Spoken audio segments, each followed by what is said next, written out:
Hey guys, welcome to the drawing stream tonight. We're continuing our study on drawing this nose. So thanks so much for being here. And if you would like to join in and draw your own nose, you can download this reference. All you got to do is go over to sharpenedartist.com/livestreams. We're using a limited palette. I've got this 24 set of Derwent Lightfast, but I started thinking about it, and I'm probably not going to use this very bright yellow color. And I know I'm not going to use the black. I'm not going to use all these greens as well. So turquoise and some other greens. So I took those out. So we are down to, I think, 19 pencils after that. So there are some that I think will work really well with this particular drawing. When we do studies with skin, then we can use primary colors quite easily. On this particular paper, we're using Strathmore 400 series Bristol Smooth paper, the 4-ply, so it's very thick paper. We can get away with using darker colors because we're not going to be able to build up as many layers on such a thin tooth. So we have to remember that we're going to have to get there a little quicker than typical. So these are going to be kind of my go-to right here. I've got some other ones that I'm using as well, but I'm going to lay these in one spot so that I don't forget which ones I'm relying on. But I also like the Venetian Red and Ruby Earth. Ruby Earth is another really good one. So I'm going to group Venetian Red together over here as well. There we go. Okay. So if you look at this nose, I mean, it's, there's my finger and thumb, so it's pretty large size that we're working on here. And what we did yesterday is we used brown and a little bit of chocolate, natural brown, I believe, and then we used Ruby Earth, I believe, yesterday. Hey, Ramona, how are you? Ramona is joining us over on Facebook Live. Good to see you over there. All right. It's beautiful out today, but it's also springtime. And so if you hear me sniffle, it's because of that. I really get messed up with allergies during this time. All right, so these look like some pretty good ones for my go-to. So if you're new to colored pencil, then you might not be familiar with... Oh, there is my mom. Thanks, Mom, for joining us over there on Facebook Live. That brings a smile to my face. Awesome. Very cool. All right, cameo appearance by Granny. She's lovingly known as Granny to her grandkids. And Somia is over here as well.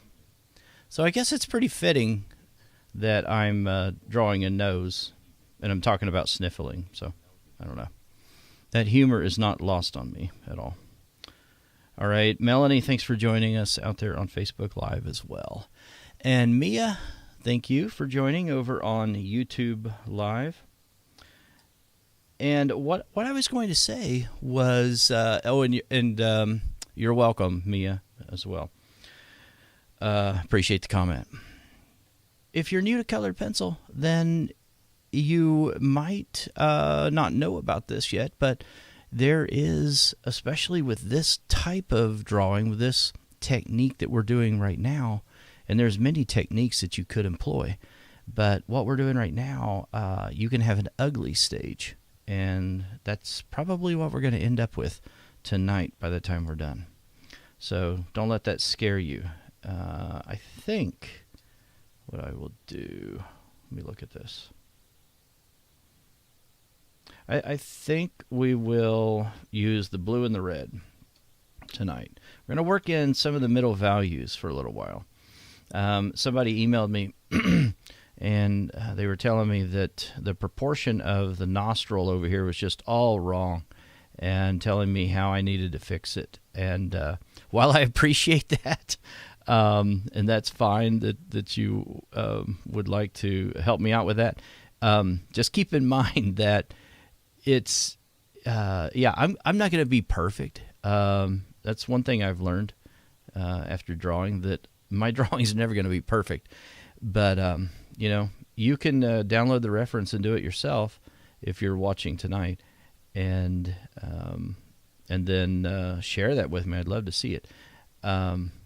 But the point tonight is just to get us encouraged and inspired to draw ourselves, because it's just fun to draw, and I'm trying to make it as accurate as possible, but I'm limited by my perception, and so I'm not always going to see everything exactly 100%. But anyway, I appreciate that candid feedback. I really do. All right, so let's draw with the blue in here. And it may take a while for some of this blue to really show up. And believe it or not, we are probably going to use that technique called burnishing by the time we're done with this. And it may even start to happen accidentally, because what will happen on this kind of paper is you will fill up the tooth rather quickly, and there won't be anything left. And so you'll have to press harder. I'm going to have to sharpen this pencil. It's the other thing we've got to make sure that we do is keep an incredibly sharp point on our pencil. Hey, Linda, thanks for joining over there on YouTube. Okay. So I want to get out of this dark shadow, though, and move over pretty quickly over into some of the mid-range areas, if I can. But I'm going to start back here in the dark recessed areas. And then I'm just going to extend some of that up here. I did try to work on the color balance a little bit in the software. I find the nose the most difficult part of the face. By giant, I meant it is screen size for my few winky face. Oh, yeah. Yeah, Ramona. The nose can be one of the most challenging things, I believe, too. Yeah, it is giant, really. It is very, very big. This one is, especially when we compare it to the eyes that we did last time, right? That we just finished up. And again, if you're just joining, you can go over, if you'd like a nice, neat area where I've got the videos posted in order. You can go over to sharpenedartist.com/livestreams or sharpenedartist.com. Click on resources up at the top, and then the drop-down menu, click on live streams. And I've also got the photo reference over there as well. So you're welcome to download that also. Okay, we'll get this extended over here.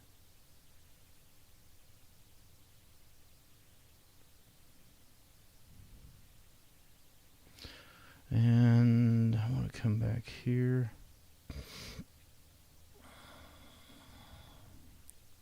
Make sure that I'm covering everything and I don't leave some of it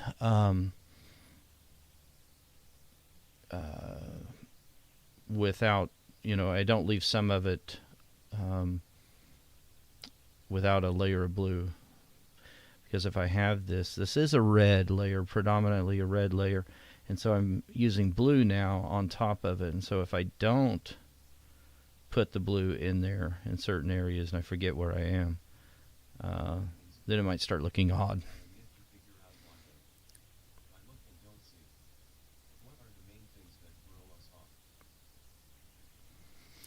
So Ramona says, I am yet to figure out why, though. I look and don't see what are the main things that throw us off.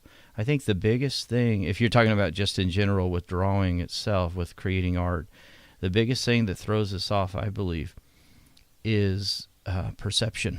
It's just our own filters, because we think we are drawing something. We think we know what we're looking at, and so our insight is limited by our perception, and our perception often is skewed because of things in the past, right? Things that if we look at, a manhole far away from us, we think it's a circle because we know what a manhole looks like.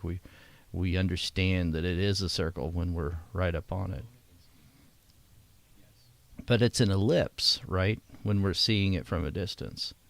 And so we have to retrain our brain, and that's what you've been doing, Ramona. That's what I've been doing for several years now. We're retraining our brain to view the world not the way that we want it, but the way that it is. We're viewing objects the way that they are, rather than what we think we know about them.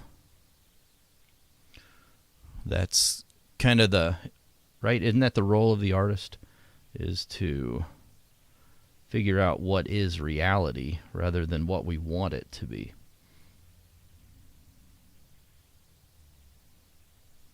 Okay.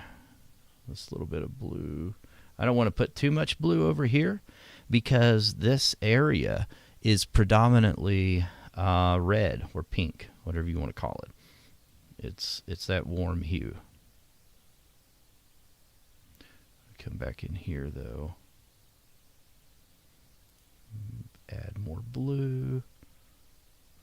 There we go.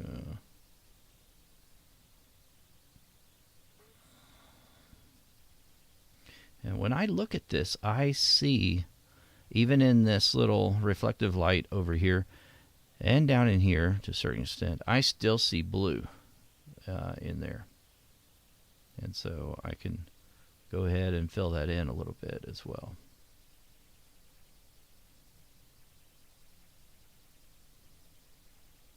Okay.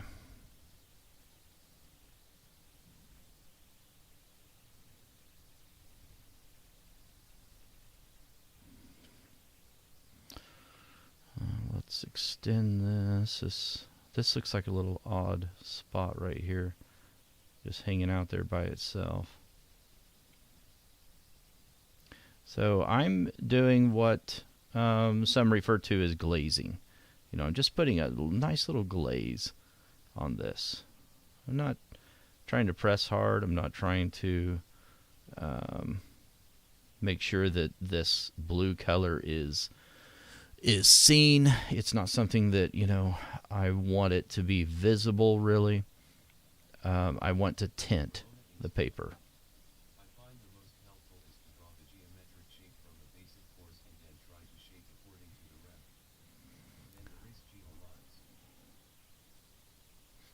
Yeah, okay. Ramona's saying I find the most helpful is to draw the geometric shape from the basic course and then try to shape according to the reference and then go erase the geometric lines. Yeah, that does work. Yeah. That's a good observation, Ramona. Let's see here. Yeah, or you can skip the process of creating a geometric shape.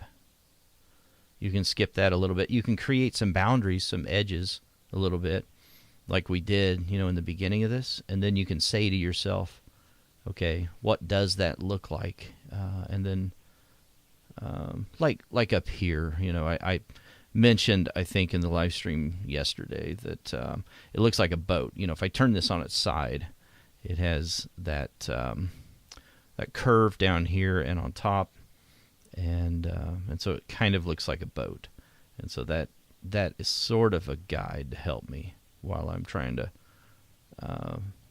shade that geometric shape in my mind, even though it's more abstract than it is any kind of geometric shape. But it does help sometimes to think like that. That's a good observation. Okay. Now, let's see. I don't know if my mother is still on here or not. But so she didn't draw.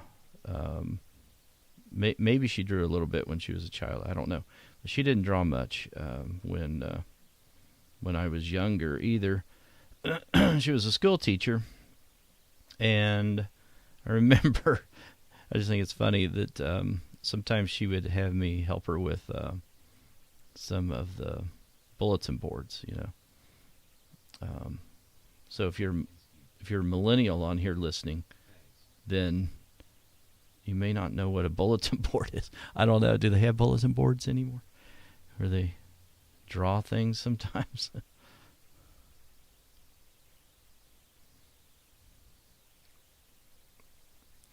Okay. Want a little bit of that blue right in here.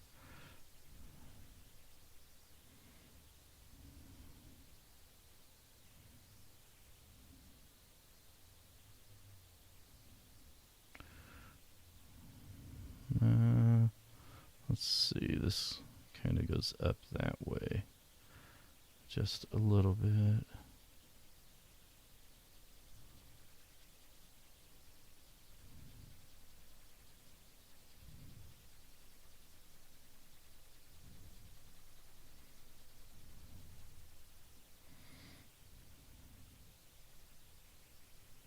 So this can have a little bit more blue in it right down here because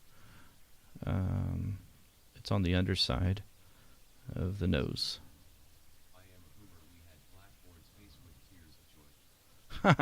Blackboards. There you go, Ramona.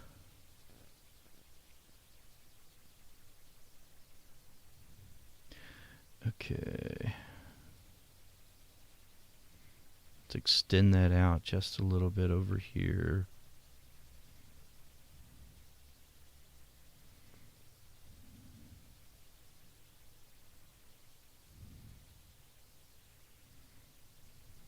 I'm probably moving the pencil, raking the pencil across the surface just a little faster than I should. I don't know why I'm doing that. I need to slow down just a little bit. There is no race going on. The minute I get in a hurry, that just spells death to a drawing, usually for me.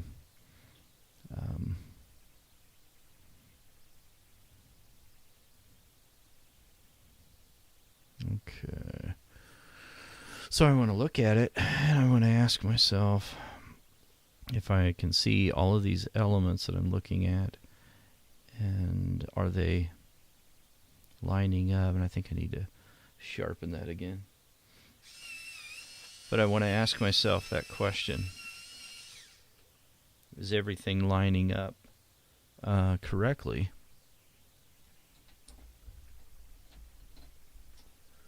I broke that pencil. Doesn't happen very often. I have to run a graphite pencil through my pencil sharpener.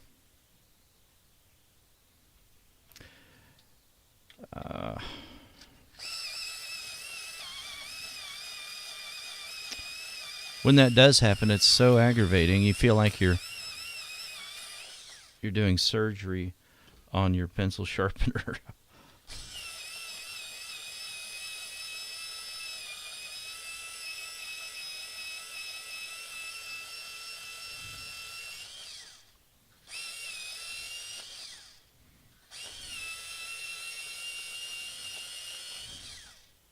Okay. Half a pencil later. Here we go. Not really. It feels like it, though. One of the most aggravating things about a traditional medium, right? Traditional drawing medium. Sharpening a pencil and having it break. That is so annoying. I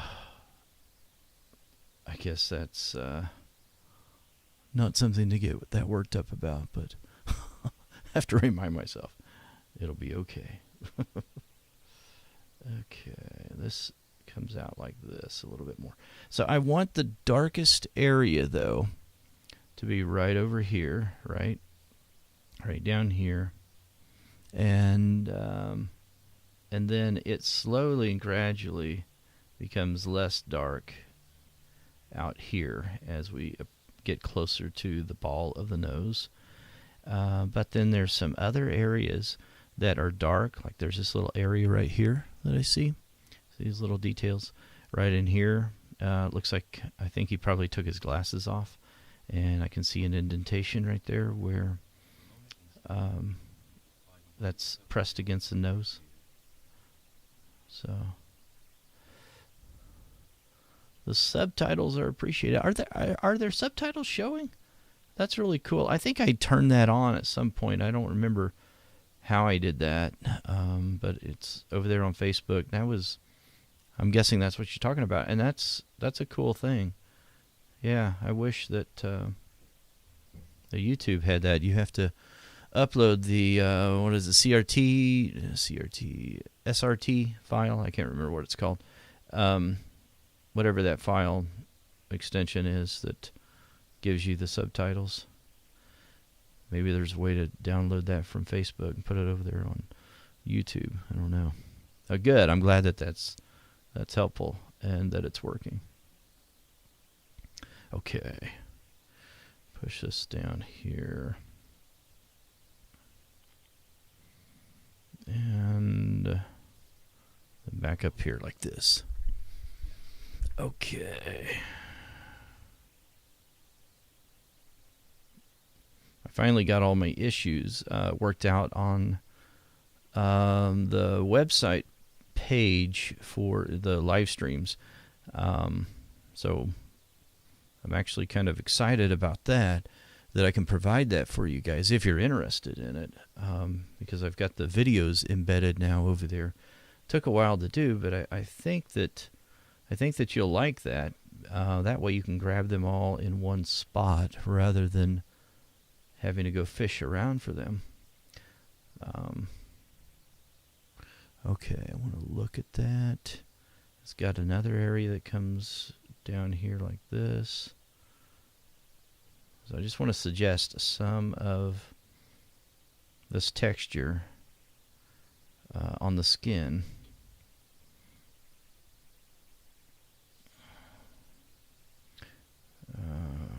Okay.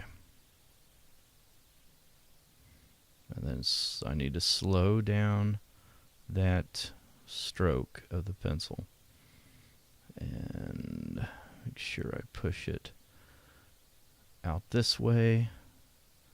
And by pushing it out this way, I'm just talking about lengthening that blue area. Oh, good, Ramona. Okay. And if that's looking a little bit too white, then I think it is. So I need to put more. Oh, thanks, Sergi, man. And thanks for staying up late for us over there on YouTube Live. So if I remember correctly, it's getting close to 1 a.m. for you. That is not something I think I would be able to do. Although there are times I can't sleep, and maybe I should do that. Let's see. Let's go back this way.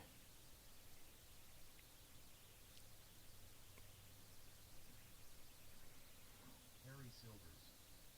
Harry in Scotland joining late as ever. Oh, Harry, thanks for joining. Yeah, what time is it over there for you? I am working on my portrait in the meantime. Feels like an incoming sleepless night. Oh, no. I hear you, Sergi, man. That's That's how it goes sometimes, right? Especially when you want to hit a deadline. You want to just keep working on your portrait and get it done. If you're like me, sometimes you'll give yourself like a deadline at night, and you'll tell yourself, "I'll work on it for a few hours, and then I'll go to sleep." And then you don't stop because you're just so close to getting everything done. Okay. Let's go back this way. And move this back over here. I don't want to try to redefine that edge over here. I just want to add a little bit of that blue right in here. There's enough yellow right in here in that shadow that I also want to capture. We might just put that in here in just a second. Go ahead and start using the yellow. So because I'm interpreting this as one of those, what are they called? Nose pieces on glasses. 10:20 p.m. I never seem to catch the start but catch up later. You seem to use such a light touch. Oh, thanks, Harry. 10:20 p.m. for you, huh? Wow. Pretty late over there. Yeah, so, and you're talking about me using a light touch. I am right now, certainly. It depends on the paper, And this is smooth paper, so I'm not going to have a whole lot of pencil that I can lay down. So I have to use that smooth touch on this paper. And you know what's exciting is there's a little bit of texture there in the skin that I think we'll be able to depict, that I think will be fun. Nosepad, thank you. Yeah. I cannot think and draw at the same time. Thank you, Ramona. That's it. It was on the tip of my tongue. That's what I would say if if I ever was on Jeopardy too. Alex, I'll take things I've never heard of for 800, And then when someone else pushes the buzzer, I would say, it was on the tip of my tongue. You stole that right out of my mouth. Okay, let's push this down here. Now see if I'm drawing some of the texture over here, then I want to make sure that I'm being consistent, because there's some of those other textural things in the skin up in here as well. So I want to grab some of those things too. Yes, Linda over on YouTube is asking if I'm using Strathmore Bristol Vellum 4-ply. Everything but the vellum. I'm using Bristol Smooth. So that just refers to the top texture of the paper, the tooth, the final texture of the paper that you're working with. That's what that is. And so this is smooth, not vellum. Vellum has a different surface. There's not as much tooth on a smooth surface as there is on vellum. Okay. Yeah, but you're right. It is the 400 series, and it's the 4-ply as well. So Strathmore has a 300, 400, 500 series of papers. And the higher you go up in number, the thicker, obviously. Not the thicker, I'm sorry. Started thinking about the plies, and the higher you go up in number on the series, the better the quality, supposedly. Well, not supposedly. That is correct. That's what it is. That's what it is there for. And I think they go by 300 is good. I think the 400 is best or something like that, and then the 500 is something else. I don't. It's not good, better, and best. I do know that because I thought about it before, and I thought that would be so logical if they said it that way. But I don't believe that's what they've done. But you guys are out there on the internet right now. You could look and see, do a little fact checking, see if I'm right or wrong about that. But it's something like better, best, and professional. I don't know. It's something like that. But you can think of it like good, better, and best. So 300, 400, 500 series. Okay. I think I'll put a little bit over here, and then we're going to switch colors.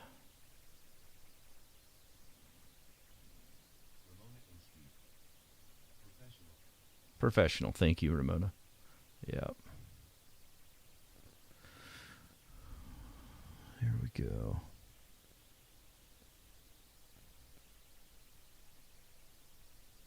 That's what it's called, professional.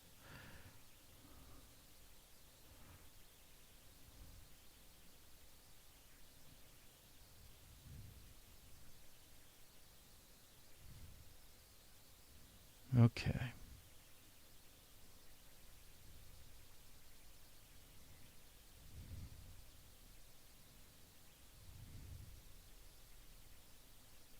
All right. So I think I'm going to put that pencil down. And we're going to enter this. We're just going to enter this ugly stage here. So I'm not sure what that looks like. But to me, when I'm looking at it, that nearly looks neon. So maybe I messed with that white balance a little bit too much. This is yellow ochre. It's not neon at all. I don't know what it looks like to you guys, but it is sort of a maize kind of color. It's a real mustardy, kind of muted down mustard kind of color.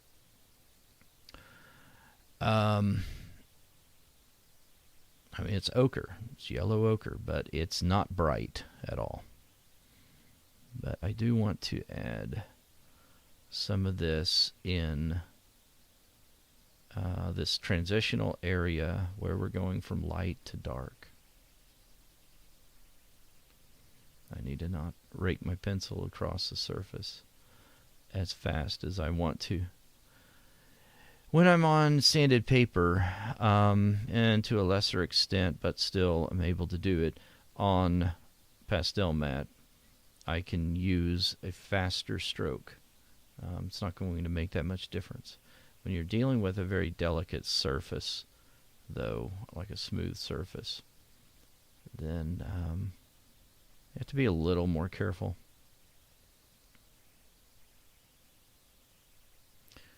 Okay, I'll come back in here.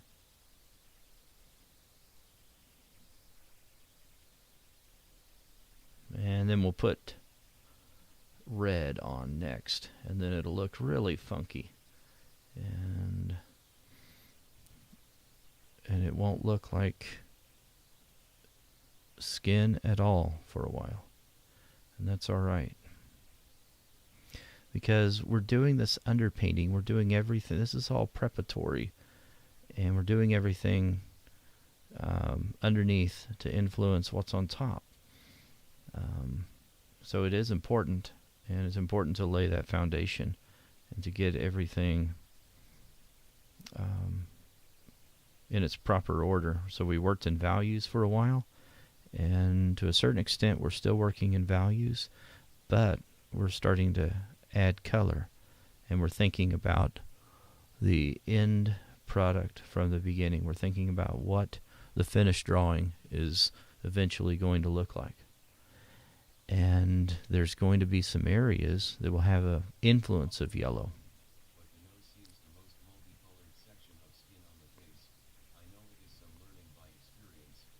There we go.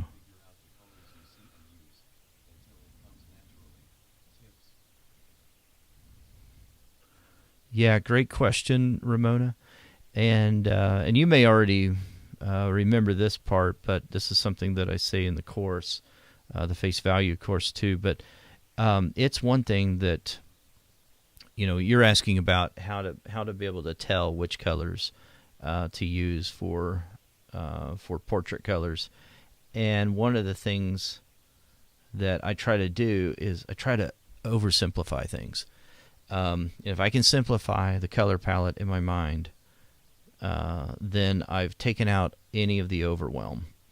And I can't create when I'm overwhelmed, right? I can't do much when I'm overwhelmed. And so if I can make it simple, and if I can think about it simply, then I'm doing myself a lot of favors by doing that. And I think yellow, red, and blue. I try to think of just those three, yellow, red, and blue, especially in the beginning. And I'm thinking of values first. Where's the dark? Where's the light? Next stage, red, yellow, and blue. Where can I add those colors to where it makes sense? And so I want to force my mind to see that. It's what my friend Debbie Hook likes to call twinkle colors. And I think it's a neat description. She'll say, where are these twinkle colors? So you look past the local color, because a child would look at this and say, what color is that nose? It's flesh colored, But we want to look past that. And what do we want to look at? We want to identify those primaries, and then secondaries and stuff. But we want to look at it and say, where's the red? Where's the yellow? Where's the blue? Some people, it bothers them to think about blue. So if that's the case, if you're listening today, then you can think about dark brown then, or something. It doesn't really matter. A dark color. We'll just put it that way. So think of a cool color, and I like to think of a cool color more than anything, because I'm mostly drawing in the shadows, right, whenever I'm using blue. And so I'm forcing myself to find those and identify those. I don't like to be formulaic, and I really push against that big time. I don't like to say, I'm always going to use this particular pencil from this pencil line over here because that's a good Caucasian light color, or this is a good olive skin complexion color from this pencil line, or that's a good dark complexion skin color. I don't like to do that, because I want to be able to look at whatever the particular lighting situation is, whatever that particular person's tonal value of their skin is, and I want to force myself to identify what I'm looking at. It depends on a lot of things.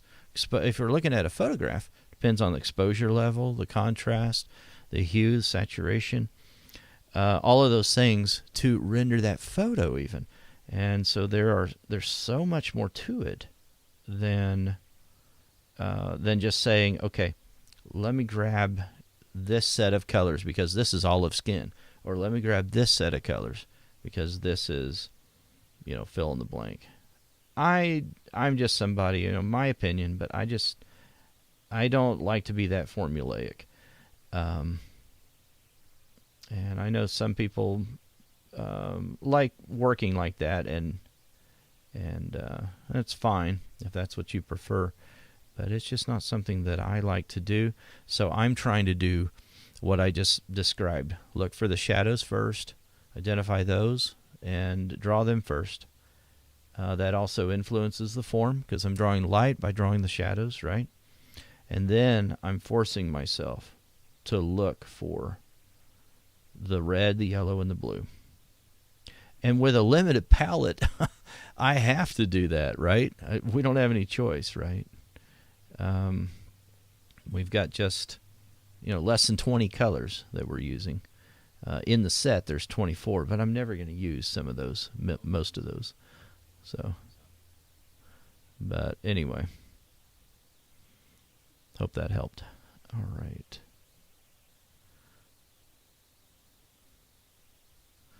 when you look at skin, and skin is fascinating to me. When you look at skin, all the different colors and shadings that we have of skin and tonal qualities we have. Some skin's very reflective of light. Other skin is just absorbs light. There's wrinkles. There's skin without wrinkles. There's all kinds of textures of skin. When you start looking at it, it's so diverse that it isn't something that I ever want to think about as being cookie cutter. I can't ever imagine that I would just start thinking, oh, I've got to have a formula for that. Wow, that red is just so red. May not appear to be like that on the camera. I got to work on that white balance again, I think. But it is dominating everything. It's very, very red. Okay, let me see if I can zoom in just a little bit. Don't know that you guys need to see that entire nose reference the entire time. Let me know if that goes out of focus, though. Sometimes if I get too close, the camera doesn't want to stay in focus. So I don't want to do that to you. All right. I'm serious. It feels like it just started. It feels like we've been doing this for about 10 minutes, folks. I'm looking over there, and it's been about 40 or so. That's the weirdest thing, how that happens. Okay. We'll just add this red everywhere over here. Eventually it's going to be red anyway, right? More red than any other color. So I might as well put it in here right now.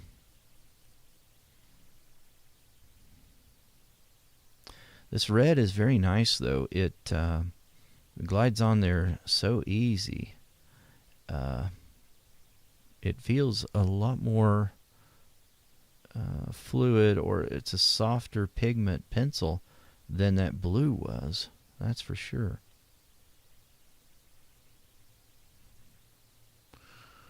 Okay. Come back this way.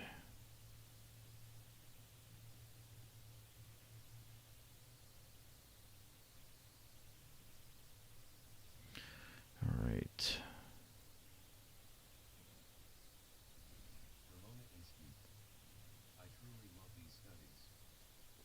Oh, thank you, Ramona. I appreciate that feedback. That's good. I'm glad that it's helpful. That's good to know. Okay. If I can come back this direction and lighten up my pressure as I move this pencil in this lighter area, then I'm going to be able to add that tint, that glaze of red right in there that I need in there anyway, eventually. So just keep that pencil moving. I can get a lot more done if I keep the pencil moving. And as I move it, I'm thinking about the pressure.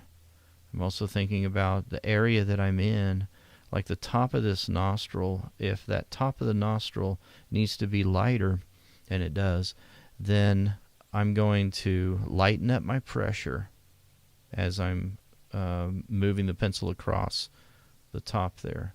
But then whenever I come back over here into that recessed area where there's a little bit of a shadow, then I can linger a little bit longer and go back over some of my strokes to create another layer. I'm using tracking. I'm restating lines, right? And that will give me a more saturation in that area. Now over here I need more red in all these areas, because as this nose starts to turn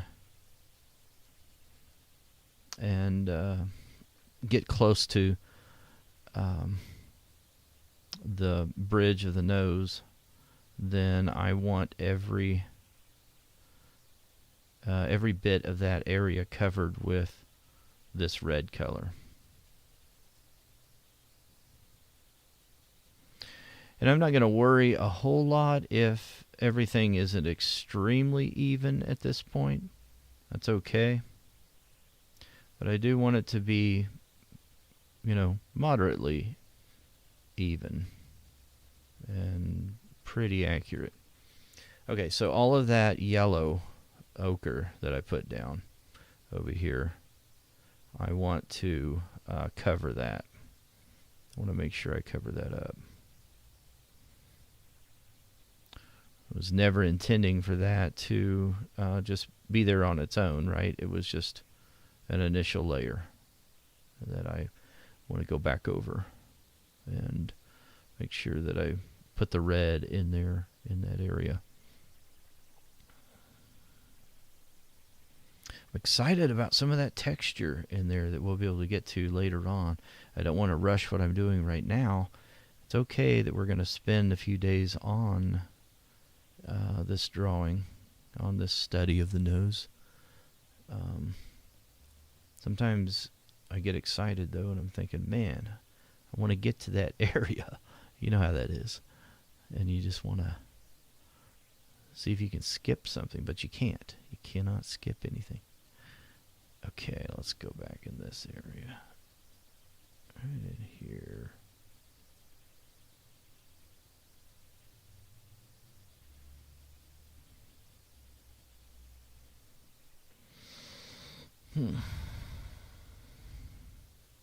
We've got a lot of purple and pink areas in this side plane of the nose. And we're not going to get there tonight. We're not going to be able to show that at all tonight, but I do want to remember that and make sure that I leave enough room on the tooth, right? So that I'm able to put more pigment down later on. Slow that stroke down and turn my pencil a little bit to make sure I'm maintaining a sharp point on it. And I'm going to reach into that highlight area right there just a little bit and then move it back up again. And keep moving that around. And I want to evaluate where I've been and look at it and make sure that it's looking smooth and it's not just looking like a whole bunch of lines everywhere. I don't want that. That would be a problem. Okay.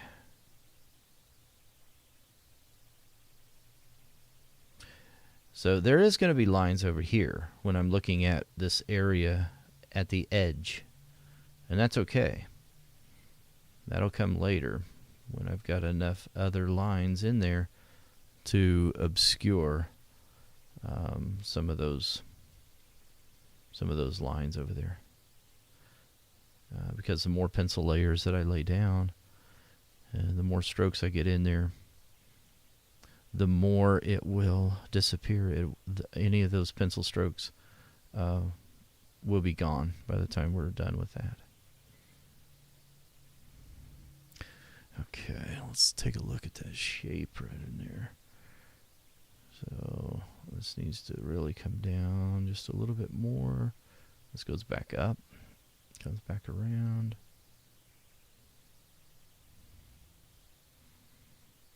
There's some areas that move out. It's not too early to show just a little bit of texture over here. And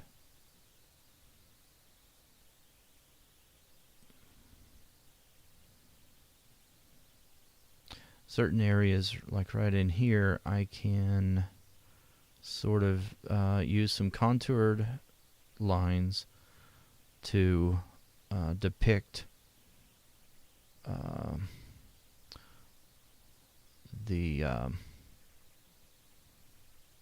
the shape that I'm drawing. And these lines come back up this way. I'm okay with a few lines here and there to show some of that texture on the skin. But I don't want to get carried away either. I don't want it to become an eyesore or something that is out of control, you know. All right. Now, I think what I need to do is just add a little bit more of the red right down here, just some glazing of this red up on top.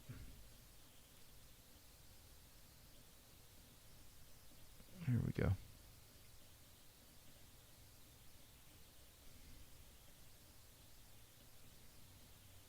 I want to move that pencil around a little bit so that I don't have these lines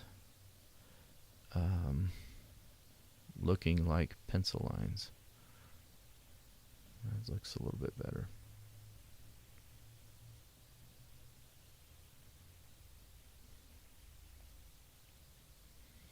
Okay.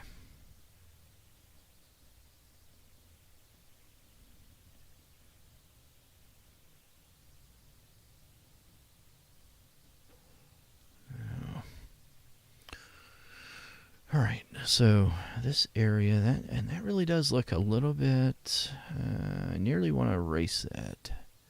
I don't think I will. Looks like it might be just a little bit too dark. Yeah, I think I will. I think it's going to bother me if I don't. It's a little bit too dark.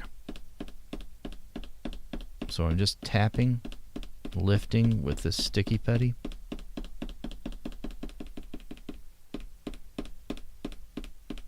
So on this edge, especially a top edge of a feature like a nose, it's not going to be real dark. This is an area that reflects light. There's stronger light here on the top of the nose than just about anywhere, with the exception of maybe the forehead. But I can get away with, depending on the exact lighting situation, I can get away with putting more light reflection on the nose than I can even the forehead in certain little areas, real tiny, right there on the ball tip of the nose. I can get away with that, and it can look believable. You can also do the opposite, though. You can make the forehead look very bright, and even if the nose doesn't look as bright in your reference photo, you can, or even if the nose looks brighter in your reference photo, you can get away with the forehead looking a little bit brighter. But I think it's very convincing if you're able to show a little bit of form, regardless of what the reference photo is showing you on this other side of the nose. But I don't want it to be too dark, so I'll tap that back just a little bit here. So I just glazed it a little bit.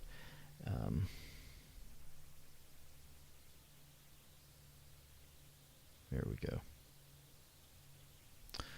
So let me zoom that back out a little bit and see what that's looking like. Okay, yeah, we are definitely getting into that ugly stage of the drawing, which is okay.